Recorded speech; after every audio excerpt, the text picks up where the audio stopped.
Soyez les bienvenus à ce rendez-vous d'information. Bonsoir à toutes et à tous. Voici le sommaire de ce journal. Réunion du Conseil national de sécurité ce jour au menu, l'évaluation de la crise sanitaire. De nouvelles mesures restrictives sont annoncées par le gouvernement pour endiguer la pandémie. Également à l'ordre du jour, la situation sécuritaire après cette attaque dans le nord du pays à Kafolo. Il est annoncé le renforcement du dispositif de défense de l'armée. Le bilan provisoire de cette attaque fait état d'une dizaine de morts, 6 blessés, un assaillant neutralisé. Selon les autorités sécuritaires, le ministre de la Défense rassure le dispositif de défense et de sécurité de l'armée a été renforcé. Vous suivrez sa déclaration dans ce journal. Examen à grand tirage après l'annulation exceptionnelle de l'examen du CEPE pour cette année scolaire 2019-2020. Des réajustements sont faits pour l'évaluation des candidats officiels et des candidats libres. Des précisions dans la suite de cette édition. Bienvenue dans ce 23h. Réunion du Conseil national de sécurité ce jeudi, précédemment prévue pour évaluer l'évolution de la crise sanitaire. La rencontre a accordé un point d'honneur à la situation sécuritaire du pays après l'attaque la nuit dernière du poste mixte de Kafolo dans le nord-est du pays, près de la frontière avec le Burkina Faso. Je vous propose à présent de suivre la déclaration du ministre d'État, ministre de la Défense, s'exprimant sur cet événement.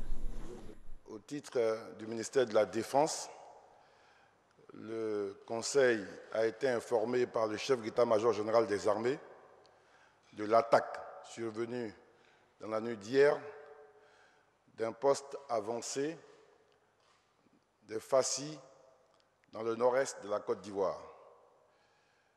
Le chef d'état-major général a produit un communiqué qui fait état d'un bilan d'une dizaine de morts, des blessés. Et également, le président de la République, chef suprême des armées, a présenté toutes ses condoléances aux forces armées et aux familles endeuillées. Il a adressé ses vœux de prompt rétablissement à tous les blessés et il a instruit l'état-major à faire en sorte que le calme règne dans cette région et qu'une enquête soit menée pour donner tous les éléments d'information par rapport à cet incident.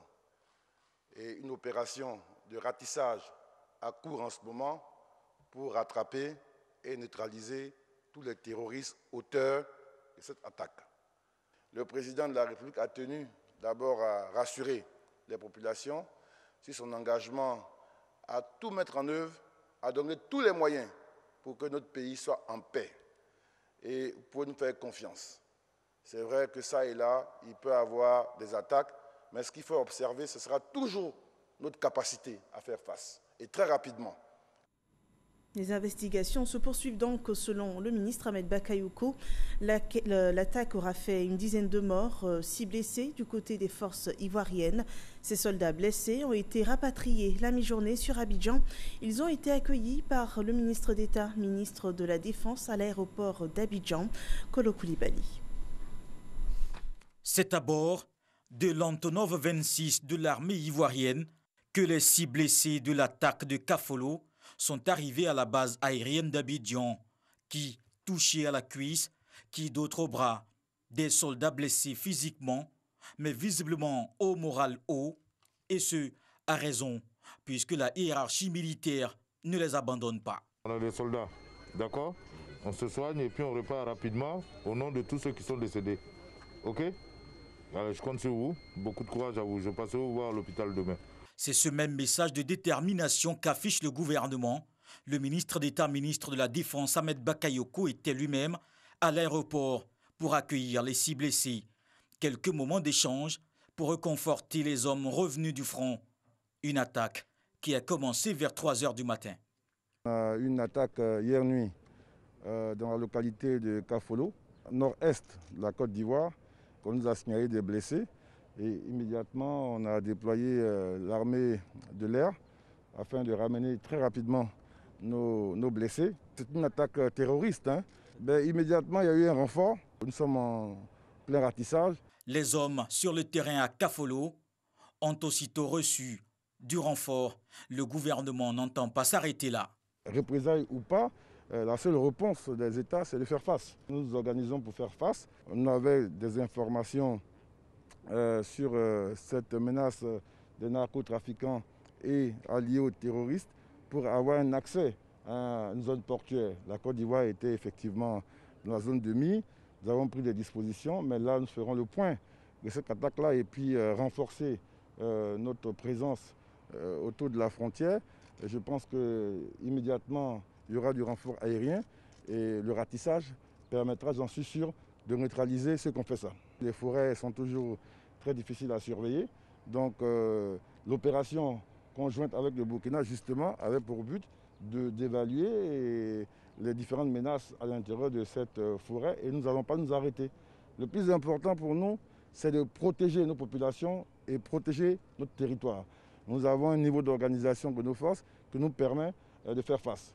Et vous allez voir dans les jours qui viennent, la réponse sera à la mesure de cette attaque-là. Le bilan reste pour l'instant à une dizaine de morts, 6 blessés et un assaillant neutralisé. Les blessés, eux, sont transportés à l'hôpital militaire et autres centres spécialisés pour recevoir les soins appropriés. Les autorités sécuritaires rassurent, les forces armées ivoiriennes ont plein contrôle sur cette zone de la Côte d'Ivoire qui fait frontière avec le Burkina Faso. L'armée reste en alerte et les troupes ratissent pour retrouver les assaillants. Des moyens conséquents ont été déployés pour renforcer le dispositif de sécurité. Abou Sanogo. L'armée ivoirienne est en alerte à la frontière nord avec le Burkina Faso. Depuis le mois de février 2020, elle a lancé une vaste opération de sécurisation de la bande frontalière commune sur les quelques 580 km de frontières terrestres que partagent la Côte d'Ivoire avec le Burkina Faso et le Mali. Et cette opération vise à endiguer dans cette zone tout trafic illicite, les braquages à main armée, mais surtout l'action de groupes armés terroristes à l'étape embryonnaire. Et il s'agit donc d'empêcher l'installation de bases terroristes sur le territoire ivoirien. L'armée ivoirienne contrôle la zone comprise entre l'Aliraba, Petit Nagpou, Sikolo et Kafolo.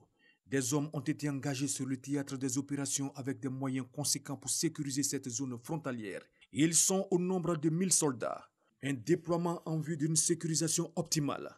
Il s'agit pour les militaires ivoiriens d'exécuter de manière efficace leur mission de protection des populations et de leurs biens. La présence des troupes engagées sur le théâtre des opérations a permis d'obtenir des résultats probants. Un dispositif qui a d'ailleurs permis de contenir l'attaque de Kafolo. Des bases terroristes ont été démantelées et leurs hommes neutralisés. Aucune base terroriste n'existe sur le territoire ivoirien. Toutes les zones identifiées comme pouvant servir de refuge dans la forêt de la Comoé font l'objet de fouilles et de ratissages. La zone nord est sous contrôle des forces armées ivoiriennes. D'ailleurs, le chef d'état-major général des armées, le général de corps d'armée Lassina Doumbia, lors de sa visite à ses hommes le 22 avril dernier, affirmait: Nous estimons qu'aucun État ne devrait laisser une quelconque partie de son territoire être utilisée pour s'organiser, pour préparer et mener des attaques terroristes en territoire voisin ou s'y réfugier après avoir commis de tels forfaits. C'est une question qui relève de la morale. Cette zone pourra être stabilisée de façon durable. Pour renforcer son combat contre ces fléaux, une académie internationale de lutte contre les terroristes va bientôt ouvrir ses portes à Jacquesville. Et cette académie est un puissant moyen pour réformer les troupes ivoiriennes et étrangères lors d'une situation de crise. Elle permettra d'anticiper, voire neutraliser d'autres attaques terroristes sur l'ensemble du territoire et même au-delà. Pour l'attaque du poste mixte armée-gendarmerie à Kafolo dans la sous-préfecture de Sikolo, au nord-est de la Côte d'Ivoire, les enquêtes sont en cours pour déterminer la nature, les circonstances et le bilan définitif. La Côte d'Ivoire s'arme contre toute attaque extérieure et poursuit également sa lutte contre le coronavirus. Cet ennemi invisible résiste et le bilan s'alourdit. Les mesures sanitaires sont renforcées.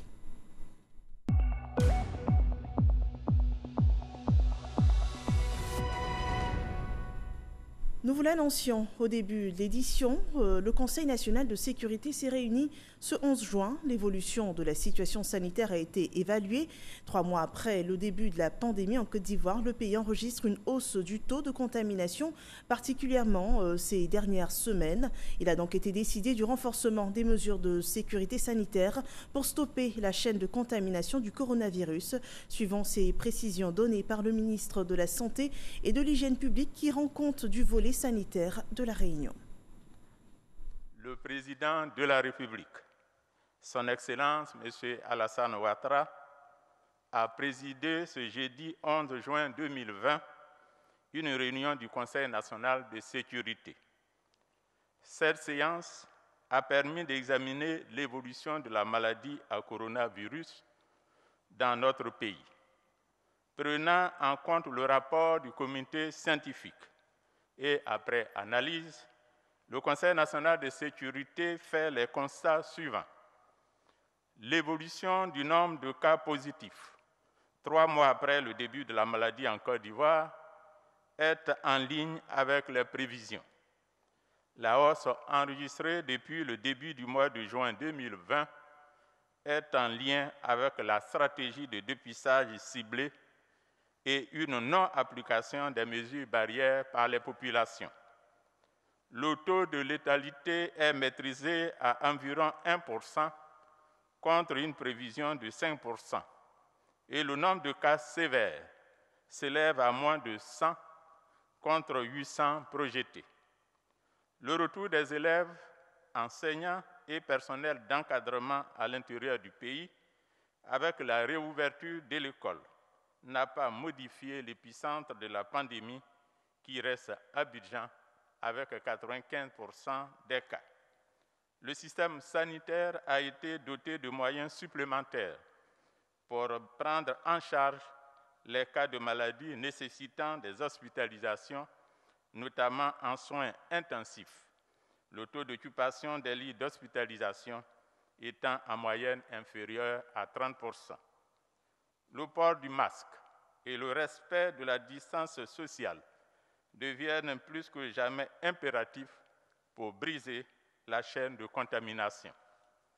Le Conseil national de sécurité prend acte de la volonté du comité scientifique de poursuivre les analyses sur les caractéristiques de la pandémie pendant encore une période de 2 semaines. Le Conseil note la nécessité de renforcer la capacité de diagnostic et de prise en charge de la maladie à l'intérieur du pays au regard de la forte probabilité d'une durée plus longue de la pandémie.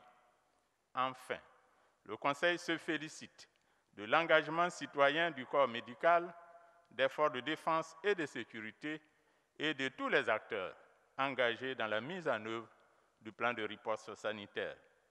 Tenant compte de la situation et après avis du comité scientifique, le Conseil national de sécurité décide, et ce jusqu'au mardi 30 juin 2020, du maintien de l'état d'urgence, du maintien de la fermeture des frontières terrestres, aériennes et maritimes, du maintien de la fermeture des bars, boîtes de nuit, cinémas et lieux de spectacle, du maintien de l'isolement du Grand Abidjan en renforçant le contrôle aux entrées-sorties et en sanctionnant les cas de violation, du maintien de l'interdiction des rassemblements de population au-delà de 200 personnes pour l'intérieur du pays, du maintien de l'interdiction des rassemblements de population à Abidjan, dont le maximum autorisé est dorénavant réduit de 200 à 50 personnes, du suivi sanitaire systématique de toute personne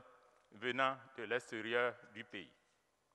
Le Conseil national de sécurité a également décidé de la réquisition de capacités d'hébergement additionnelles dans le Grand Abidjan en vue de l'isolement des patients souffrant de formes asymptomatiques ou légères, de l'installation de capacités de prise en charge de formes légères, sévères et des cas contacts à l'intérieur du pays, prioritairement dans les villes de Boaké, Korogo, Abangourou, San Pedro, Mans et Daloa avant la fin du mois de juin 2020, du renforcement du contrôle de l'obligation du port de masque, notamment par la sensibilisation communautaire et la répression en raison de la non-application par la majorité des mesures barrières et la distanciation sociale. Le Conseil national de sécurité appelle à l'implication de tous, notamment les élus, les chefs traditionnels et les chefs de communauté, à la sensibilisation au respect des mesures barrières. Et nous sommes tous concernés par cette lutte contre la Covid-19. La situation du coronavirus ce jour présente une hausse importante du taux de contamination. 223 nouveaux cas qui portent le bilan total actuel à 4004 cas confirmés de Covid-19 dans le pays. Le tableau de la situation sanitaire est dressé ce soir encore par le ministère de la Santé et de l'Hygiène publique. On regarde. Le ministère de la Santé et de l'Hygiène publique a enregistré ce jour, jeudi 11 juin 2020, 223 nouveaux cas de Covid-19 sur 796 échantillons prélevés, soit 28% de cas positifs, 38 guéris et 0 décès. À la date du 11 juin 2020, la Côte d'Ivoire compte donc 4 404 cas confirmés, dont 2212 personnes guéries, 41 décès et 2151 cas actifs. Le nombre total d'échantillons est de 34 272. Le ministre de la Santé et de l'Hygiène publique rappelle que la pandémie n'est pas terminée. La maladie est présente et circule dans notre pays. Il exhorte les populations à ne pas relâcher les efforts dans le respect des mesures barrières. Ces mesures ont pour objet de vous protéger et de protéger les autres. Le ministre de la Santé et de l'Hygiène publique insiste sur le fait que seul le respect des dites mesures peut nous permettre de contrôler et de maîtriser la pandémie sur notre sol.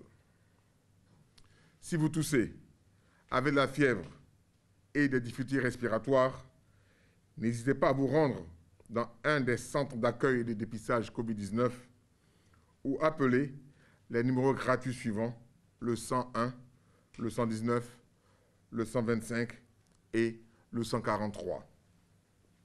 Le ministre de la Santé et de l'Hygiène publique remercie et félicite tous les acteurs du système de santé pour leur engagement et leur dévouement dans la lutte contre la pandémie. 4 404 cas à ce jour en Côte d'Ivoire et dans le reste du monde. Commençons par l'Afrique de l'Ouest. Au Ghana, on enregistre 10 358 cas confirmés et 48 décès. Au Burkina Faso, 892 cas confirmés, 53 décès. Le Mali enregistre 1722 cas confirmés, 97 décès.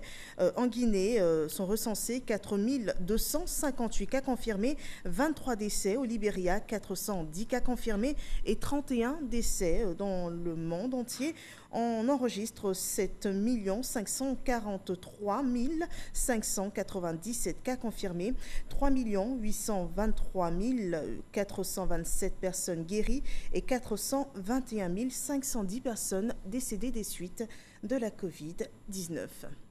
Ce n'est pas encore la fin de la pandémie. Autorités sécuritaires et sanitaires l'ont martelé une fois de plus ce jour au point presse du gouvernement. Les populations sont appelées à plus de responsabilités en étant strictes sur l'application des mesures barrières, condition sine qua non. Pour vaincre la pandémie, de son côté, le gouvernement fait sa part en renforçant le plan de riposte sanitaire. Gabriel Zani. 3 mois après l'apparition du premier cas de coronavirus, la Côte d'Ivoire a passé le cap des 4000 cas positifs le mercredi 10 juin. Depuis des semaines, de Cocody à Makori, d'autres grands foyers du virus se sont développés à Bobo, Yopougon et Koumassi. Et dans les quartiers de ces communes, la Covid-19 circule au sein des familles où la distanciation physique et le port du masque sont difficiles à respecter. Le virus continue activement de circuler, surtout au niveau communautaire.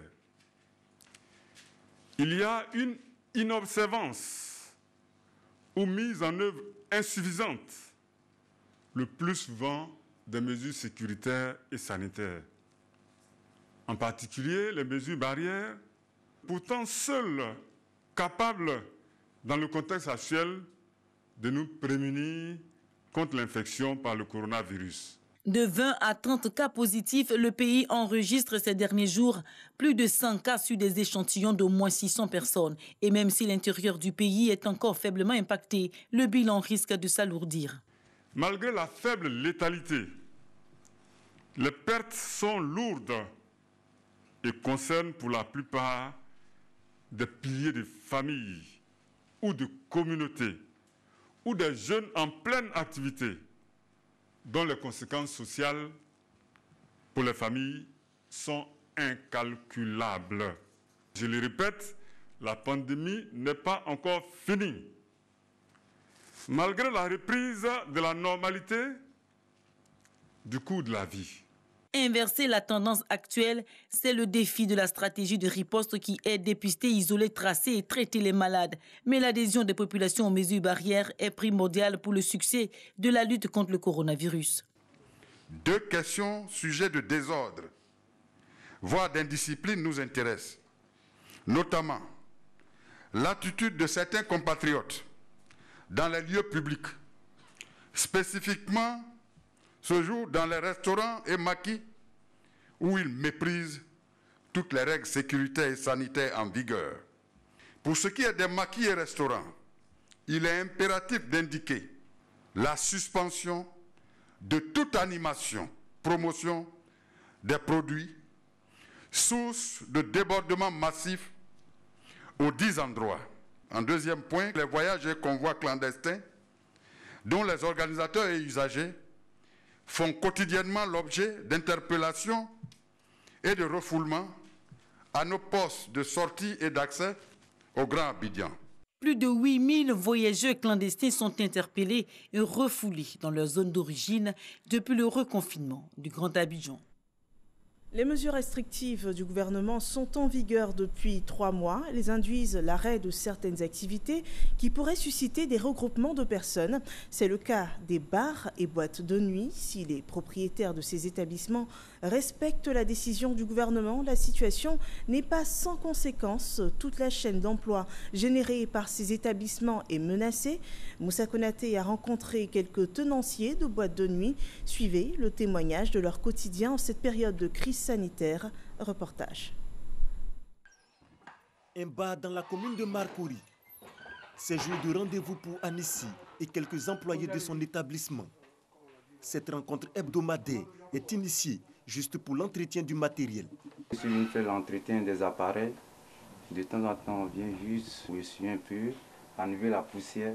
Cela fait bientôt 3 mois que les bars et boîtes de nuit sont interdits d'ouverture. Une mesure sécuritaire et sanitaire dans le cadre de la lutte contre la maladie à coronavirus. Anissé comprend la mesure, mais commence à trouver le temps long. On pensait que réellement on devait avoir l'ouverture bientôt, mais hélas, ça n'a pas été fait. Nous venons ici avec le gérant pour voir les factures impayées, parce qu'actuellement nous avons 2 mois de loyer impayés. Nous sommes en train de rentrer en contact avec le propriétaire pour qu'elle puisse nous aider à ce que nous puissions carrément sortir là pour que nous puissions régler ça. Les bars et boîtes de nuit fermées. La décision est respectée pour la plupart. Mais comment gérer son quotidien? Pour les employés, une épineuse interrogation. Voici des personnes, on paye au jour le jour. Il y a problème, c'est-à-dire qu'il y a un blocage. On ne peut plus fonctionner. Celui qui est payé par jour, comment il peut s'en sortir au quotidien? Voilà le problème. Nous, les acteurs de la nuit, nous sommes les plus touchés. Parce que les autres, certaines activités travaillent. Mais nous, jusqu'à présent, les bars et les discothèques ne sont pas encore ouverts. À Yopougon, autre commune du district d'Abidjan, nous rencontrons Hervé. Il est disque jockey dans une boîte de nuit à la rue Princesse. Depuis l'arrêt de son travail dû à la crise sanitaire, il passait ses journées avec son collègue. Quand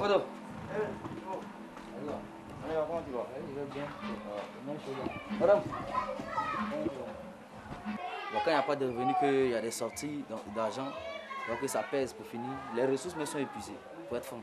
C'est vrai qu'on n'accuse personne, mais c'est pas facile en tout cas. C'est pas facile.